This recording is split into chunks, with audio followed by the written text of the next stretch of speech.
This was a good week of chapters with some major displays of dominance, mostly in Undead Unluck and Mashle, but overall some fun chapters with the end of Alien's area. So we'll be starting off with One Piece, chapter 1064, and this was a good chapter showing the actual battle between Blackbeard and Law, seeing them clash and seeing that Law's crew, mostly comprised of normal people, have a extraordinary advantage in the water, leaving Blackbeard's crew completely helpless because many of them are devil fruit users. Even Law comments on this, saying that every one of his crew is a power user, meaning they're very vulnerable to water, but Blackbeard dismisses this as it's the whole point of gaining devil fruits. The risks are worth the reward. So we continue to see them clash and go back and forth, and we also see the reveal that Pudding is on the ship, and they had in fact stolen her from Whole Cake Island, and she threatens that if Big Mom is still alive, they will have to face her because she won't let this stand. So there's a lot of moving parts here. I wonder if we're going to stay and keep bouncing back and forth until we get a winner, or if we're now going to cut back full time to the Straw Hats, as we do cut back to them in this chapter, seeing that Bonnie was able to save everyone from the Pacifista attack by raising or lowering their ages, and the Pacifista simply left.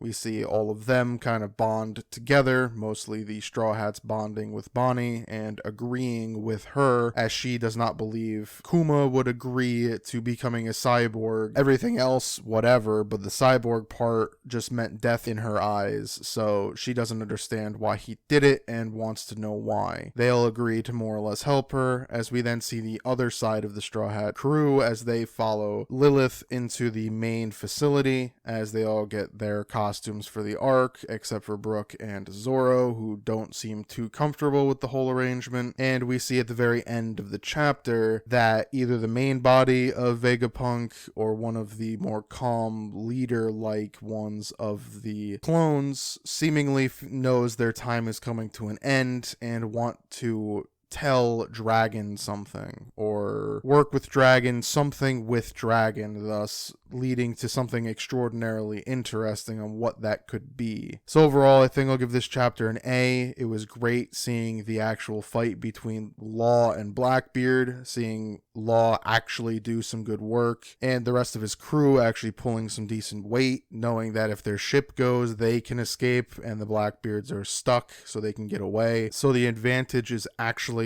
in Law's camp, though we'll see if Blackbeard's able to defeat him and thus take the victory. So there's a lot of intrigue there, and then over on Egghead, we get to see the two different sides of how to perceive Vegapunk, and what Vegapunk's ultimate motivations are yet to be revealed, and that's the biggest intrigue right now. Also, seeing Bonnie continue to bond with Luffy is fun, seeing as how at this point she's just trying to find allies to learn the truth, and then I ultimately believe she will probably join the crew, being the last member and one of the more interesting additions, as she doesn't have any type of skill that actually would benefit the crew outside of just being a counterpoint to Luffy. So it'll be interesting to see what the decision is made with Bonnie, if she joins, if she doesn't join. But we have two different Straw Hat objectives at this point, one meeting Vegapunk, the other wanting to meet Vegapunk for a highly different reason. So we'll see how that craziness goes. But overall, this was a good chapter with many intriguing bits to it. So now we're on to Mission Yozakura Family, chapter 151, and this was a good chapter, mainly on Kengo saving Shinzo. We see that the interacting with memories works from Kengo's special ability, as he is seemingly able to save Shinzo from the brainwashing. However, the way the chapter ends is it's left up in the air whether it truly worked, so we'll have to see if Momo is a real villain here and decides somehow, some way, that he could counter Kengo's ability and brainwash him, leading to a bit more of a dangerous thing that then he can help brainwash everyone else. We see how the power works. Kengo Kengo is able to enter someone's mind and kind of look through their memories. He interacts with Shinzo and informs Shinzo on what truly happened during his first awakening, and that Shinzo awoke his powers to save Kengo, and they bond the whole thing. Kengo more or less saves Shinzo. We just have to see if it actually worked, or if Momo had a failsafe knowing this would happen. If that's not the case and Kengo just succeeded, now we have to get him back to the ship to save Futaba, and everyone leaves or tries to fight Momo together. But for now, we have it at least in a question mark, but for the moment, Shinzo is saved, and thus one part of this mission is a success. So overall, I think I'll give this chapter a B. It was good seeing Kengo's ability work pretty much to plan, worked perfectly, and seeing more or less the bonding between the siblings. And so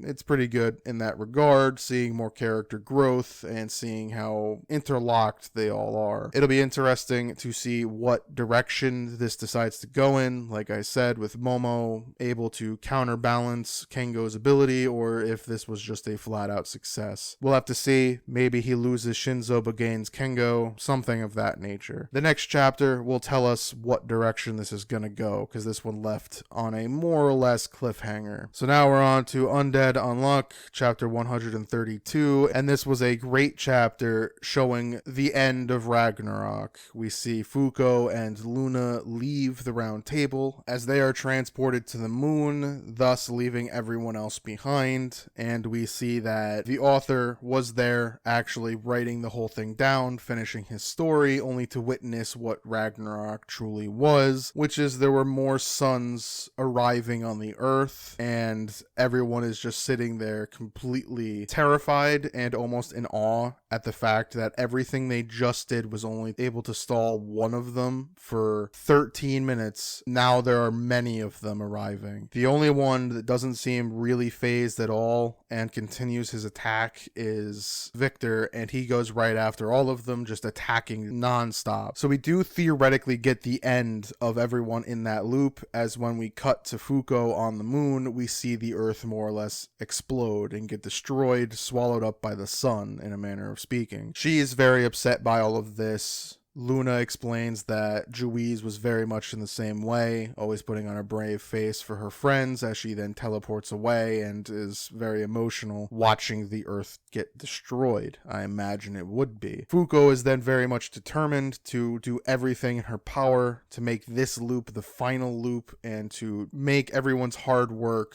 worth it, to stop both of the gods. And Luna excitedly, seemingly accepts the challenge. So then we get to see the author as a child, once again, 1970, where he found the pen, and he's about to pick it up once again when Fuko arrives to grab him and stop him from picking up the pen, seeing as how she's already traveled quite a bit. So we are not going to get where she originally was, where she would have shown up. She seemingly is already 100 years in, and she's already seemingly setting up everyone's like arc in a degree. So the next chapter should be very fun, as we now get to see veteranized 100 years of living Fuko trying to save everyone who helped her in the previous loop. So overall, I think I'll give this chapter an A. It was pretty great seeing the end, Ragnarok fulfilled, and seeing just what happens with everything. The insurmountable odds they're going to have to accomplish by destroying several of the suns seems borderline impossible. So I am beyond curious to know how they're going to succeed here, because it just doesn't seem possible. The way that the suns are so dominant and destructive, I don't know what way Fuko is going to be able to do it, but that's the exciting part. Seeing Fuko accrue all of her allies and gain as much as she can in this new loop, as now we're going to get it from 1970, which I imagine will allow her enough time to really build and be ready for Ragnarok. Because I imagine it'll go to 2020 like it did in the previous loop, and that's when things will really hit the fan. So the next few chapters should be exciting just to see where everything's left off at, what Fuko's been up to, what Andy's been up to, the whole thing. It'll be very interesting. And just seeing that she's already making her way around and doing all sorts of different things was exciting in a different way, as now it feels like the series is really getting a fresh start, seeing Fuko helping someone else in the way that Andy helped her. So it's exciting. I look forward to seeing what the next chapter itself and the chapters beyond do as we're entering now the new loop. So now we're on to Mashle, Magic and Muscles, chapter 129, and this was a good chapter showing off Doom's dominance, showing that Rain was really not powerful enough to go toe-to-toe with Doom once he started to use half of his power, and really dominated Finn and Rain, cutting up Rain into his foot even and messing with them, throwing blood into Finn's eyes and seemingly going to kill him when Order arrived to stop him. So then Order goes toe-to-toe with Doom, seemingly showing a bit more power and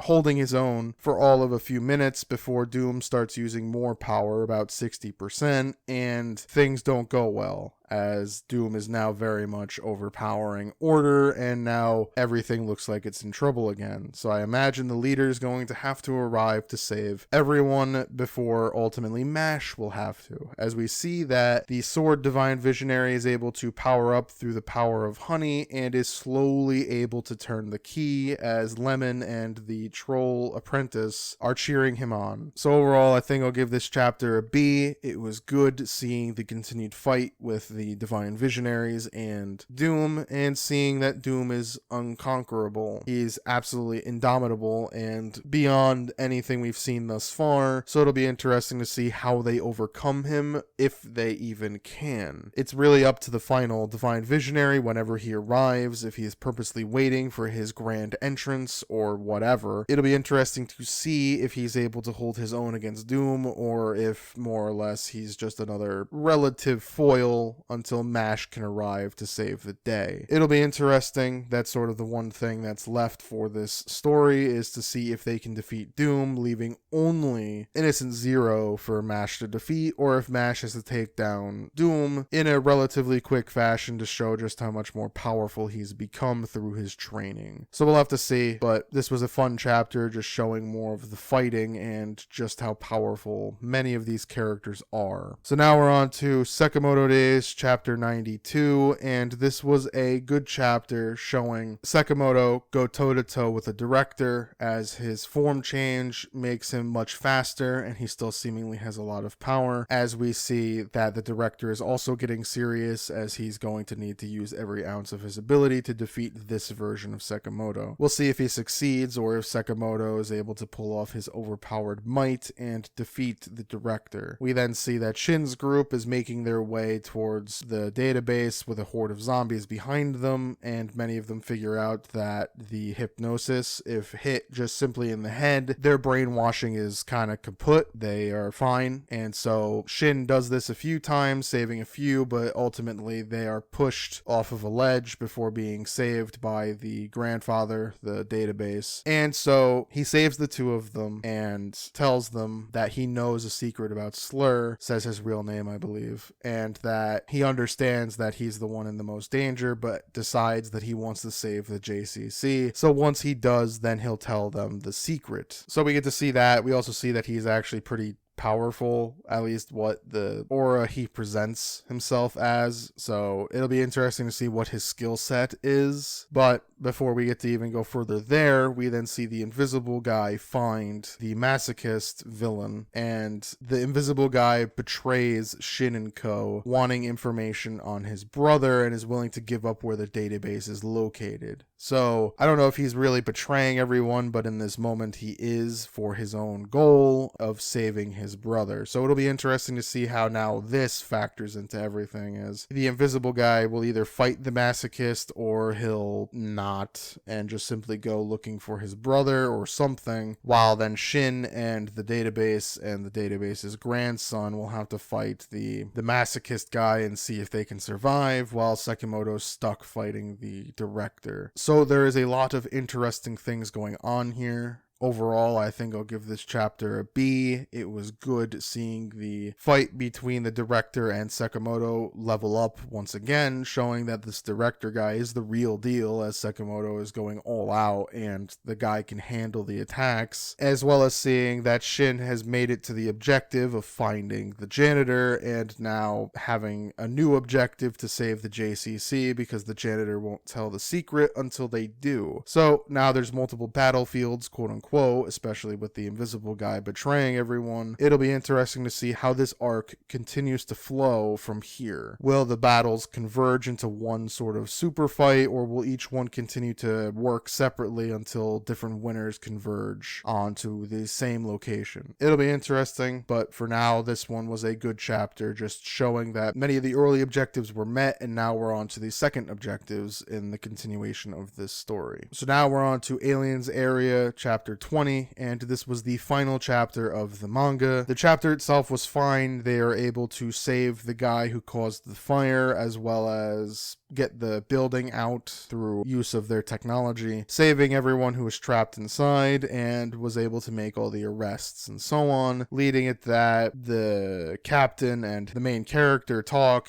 and they know things aren't great or perfect, but they make the best they can, and it's up to them to continue to work on different cases to save as many people as they can. The story just sort of ends after this arc, leaving it that it's implied they just continue to do different work. We don't see too much of it, as, well, it's over. So the chapter itself was fine. I'd probably give it a B. It was alright just seeing the end of the chapter. Nothing too bad, nothing too great either. Maybe a C. It was good nonetheless. The series as a whole is incomplete. It was an underdeveloped story that needed a lot more time in the oven, and it did not get it. Unlike Super Smartphone, which had a lot more potential right from the get-go, this one needed some time. I didn't see it as something uber great, though I did think it was pretty interesting, and could have been a relatively fun series if left to grow, and maybe it surprised me. But it did not have bountiful potential like several other series that have been canceled in about the same amount of time. This one at least left the story open, that people, fans, and the creator himself could continue the story on their own if they felt the need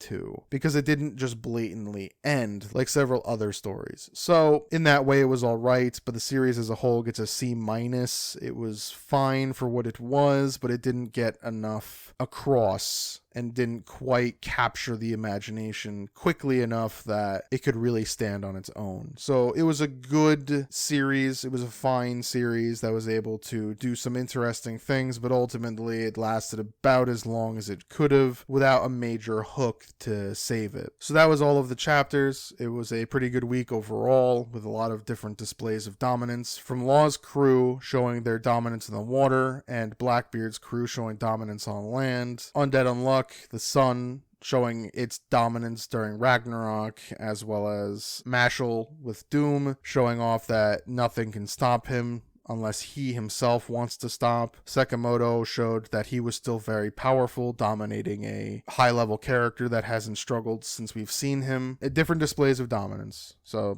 it's interesting. And the end of Aliens Area. So now for everything else, My Hero was fine. Blue Box was fine. The Elusive Samurai was good, as we see the battle being won and the enemy side having to retreat, as even the female general was not able to do anything after learning of all of her friends being killed, so she'll be a bigger threat. We then also see that the Emperor and a lot of his advisors learning of the main character and his Hojo roots, many of them seeing the wanted rough sketch of what he looks like, and many of them who had met him in the capital realize who he was, and many laugh about it and or get angry about it now that they all know the truth of who he is. Several of the characters we met a couple of chapters ago realize this, and the main villain finally recognizes him after just not recognizing him whatsoever, not even paying attention to him. Now does, does and is making his way to meet them on the battlefield. So the next few chapters should be pretty fun, seeing how that's going to go with the main villain of the whole series going to attack the main character. That could mean the end is near, but I doubt it. This one seems pretty secure in its